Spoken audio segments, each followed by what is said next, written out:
What's going on, guys? JT here. Welcome back to Double Drop 10 Outdoors. Wanted to do a quick little testimonial video as to why I switched from a trigger release to a button release as far as bow hunting goes, and kind of why and kind of what I was feeling and my thought process behind it.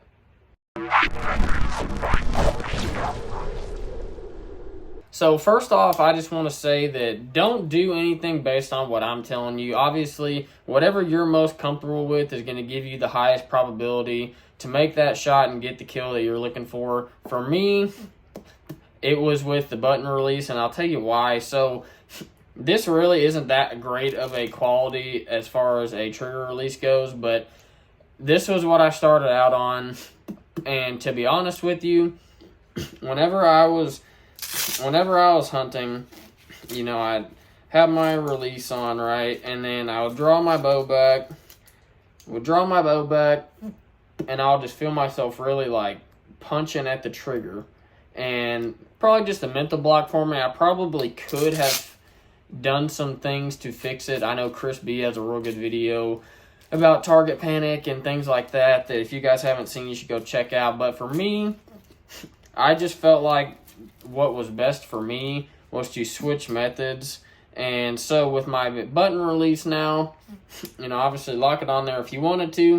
You could just leave it hanging on your D-loop, and then whenever your deer or hog or elk or whatever you're trying to hunt comes in front of you, you know, you just grab it real quick and go. I like to keep this on my wrist just because I like to feel like I have a little stability, so I still kind of have that aspect of the trigger release going for me when I have the button on.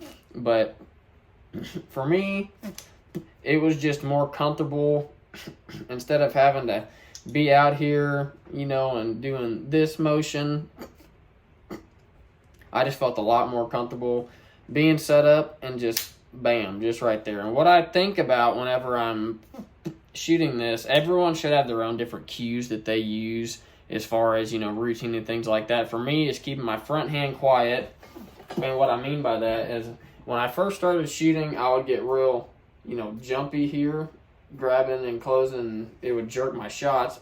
And so my thought process was just keep my front hand quiet and just pull. I'm acting like I'm pulling back with my right hand, and as I'm pulling back, I'm just squeezing the trigger, and just in a fluent motion like that, I'm able to get my shot off.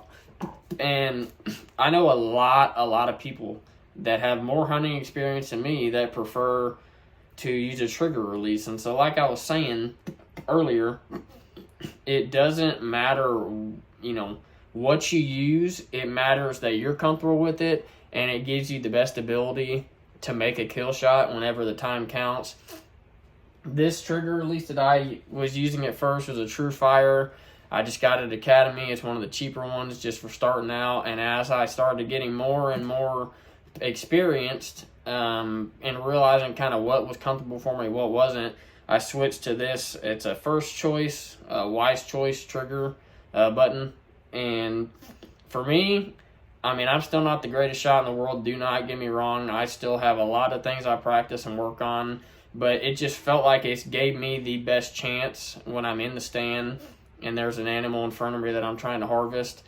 So if you guys have any other, you know, feedback or whatever that I did not mention here in this short little video, maybe, you know, drop it in the comments. You know, I'm always trying to learn and develop. You know, none of us are ever going to be perfect. We always will have things we can improve on or shape up on or whatever the case is. So feel free to drop it in the comments. If you haven't already, please hit the subscribe button and hit the notification bell. That way you'll get notified every time I drop a new video. And if you guys are on Instagram, which most of you I assume are, go ahead and follow our page there at doubledroptime.outdoors. We're going to be posting a lot here and there throughout this hunting season, and, you know, kind of just off the side kind of videos like this. So like I said, I appreciate all your support, and please hit the follow and subscribe button and stay tuned for more videos like this in the future. God bless.